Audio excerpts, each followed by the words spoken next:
दोस्तों, क्या भारत का सबसे सर्वोच्च और बड़े संवैधानिक पद पर बैठा व्यक्ति यानी न्यायाधीश वाकई किसी से डरता नहीं है? और अगर डरता नहीं है तो फिर कोलकाता हाईकोर्ट में एक जज को सुनवाई क्यों टालनी पड़ी थी? क्या न्यायपालिका सिर्फ आदेश देने से चलती है या उसके पीछे मजबूत मशीनरी यानी प्रशासन भी जरूरी है? और आखिर ऐसा क्या हुआ कि देश के मुख्य न्यायाधीश को खुले मन से योगी आदित्यनाथ को पूरे देश के लिए मिसाल बताना पड़ा?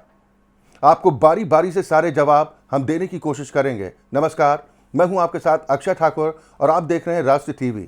दोस्तों, आपको याद होगा भारत के मुख्य न्यायाधीश यानी कि जस्टिस सूर्यकांत ने शपथ लेने के बाद जो कहा वो सिर्फ एक बयान नहीं था बल्कि एक चेतावनी थी।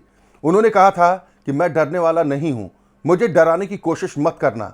ये बात इसलिए भी असाधारण थी क्योंकि इससे पहले किसी भी सीजीआई ने इस तरह खुलेआम ये नहीं कहा कि वो दबाव, ट्रोलिंग या किसी भी तरह की धमकी से प्रभावित नहीं होंगे। उन्होंने ये भी स्पष्ट किया कि वो फिक्सरों की नहीं सुनेंगे, बड़े बड़े नामी वकीलों की नहीं सुनेंगे, बल्कि जूनियर लॉयर्स की बात को सुनेंगे।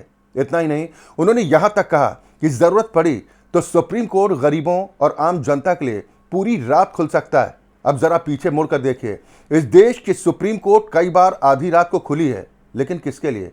कभी तीस्ता सीतलवाड़ के लिए, कभी राहुल गांधी के लिए, कभी पवन खेड़ा के लिए, याकूब मेनन जैसे आतंकवादियों के लिए भी अदालत के दरवाजे खुले।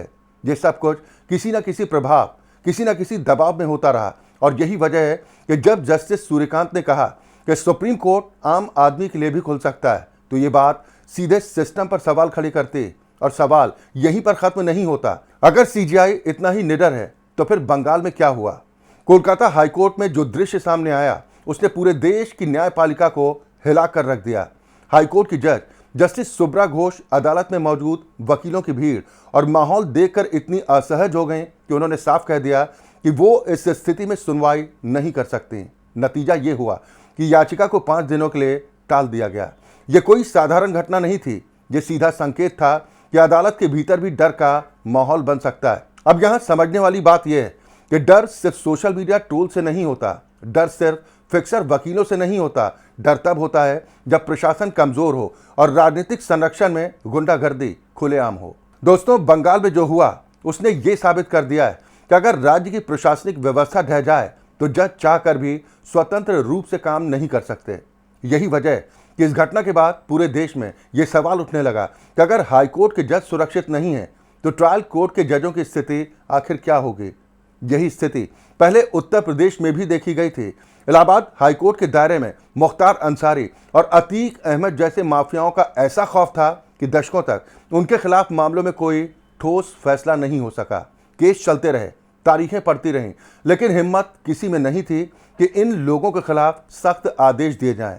फिर योगी आदित्यनाथ सत्ता में आए और वही माफिया जिनसे अदालतें कांपती थीं या तो मिट्टी में मिल गए या जेल के अंदर दम तोड़ बैठे। अतीक अहमद मारा गया, मुख्तार अंसारी जेल में मर गया, आजम खान जिसका डर डीएसपी और डीजीपी से कहीं बड़ा माना जाता था, वही आज अपने पूरे परिवार के साथ जेल में है। ये बदलाव यूं ही नहीं हुआ, ये बदलाव इसलिए हुआ क्योंकि प्रशासन ने संदेश दिया कि अब कानून से ऊपर कोई नहीं है। अब इसी पृष्ठभूमि में समझिए कि जस्टिस सूर्यकांत ने योगी आदित्यनाथ की इतनी खुलकर तारीफ आखिर क्यों की। चंदौली में इंटीग्रेटेड जुडिशियल कोर्ट कॉम्प्लेक्स के शिलान्यास समारोह में सीजीआई ने कहा कि उत्तर प्रदेश में जो न्यायिक ढांचा तैयार किया जा रहा है वो पूरे देश के लिए एक उदाहरण है। उन्होंने ये भी कहा कि वो जहां भी जाएंगे वहां की राज्य सरकारों और हाईकोर्ट से यही कहेंगे कि यूपी मॉडल को अपनाया जाए। इंटीग्रेटेड कोर्ट कॉम्प्लेक्स का मतलब सिर्फ नई इमारत नहीं है, इसका मतलब है सुरक्षित कोर्ट परिसर, जजों के लिए भयमुक्त माहौल, वकीलों के लिए बुनियादी सुविधाएं और सबसे अहम बात, किसी भी माफिया या राजनीतिक गुंडे की हिम्मत ना हो कि वो अदालत को हाईजैक कर ले।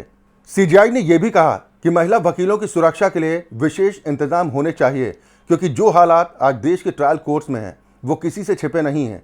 अव्यवस्था, भीड़, दबंगई और डर, ऐसे माहौल में न्याय की उम्मीद करना खुद से धोखा करना है। और यही वजह है कि जस्टिस सूर्यकांत की योगी आदित्यनाथ की तारीफ सिर्फ तारीफ नहीं है, ये पूरे देश के प्रशासन के लिए एक संदेश है। ये बताता है कि न्यायपालिका तभी काम कर सकती है जब प्रशासन उसका साथ दे। ये वही योगी आदित्यनाथ हैं जिनके बुलडोजर मॉडल पर पहले जस्टिस गवई जैसे जजों ने सवाल उठाए थे, लेकिन समय के साथ ये साफ हो गया कि बिना मजबूत लॉ एंड ऑर्डर के ना न्याय संभव है ना लोकतंत्र। पश्चिम बंगाल की अराजकता ने ये आंखें खोल दी हैं कि अगर जज डर गए, अगर गवाह सुरक्षित नहीं है, अगर कोर्ट परिसर में ही अराजकता है, तो आम आदमी न्याय की उम्मीद किससे करेगा। इसीलिए जब सीजीआई सूर्यकांत कहते हैं कि मैं डरने वाला नहीं हूं, तो उसके पीछे ये साफ समझ है कि डर तभी खत्म होगा जब प्रशासन मजबूत होगा। और यही वजह है कि वो योगी मॉडल को बार बार पूरे देश के सामने रख रहे हैं। ये सिर्फ एक बयान नहीं, ये आने वाले समय की दिशा है। दोस्तों, अगर ये विश्लेषण पसंद आया तो वीडियो को लाइक और शेयर जरूर कीजिए। नमस्कार।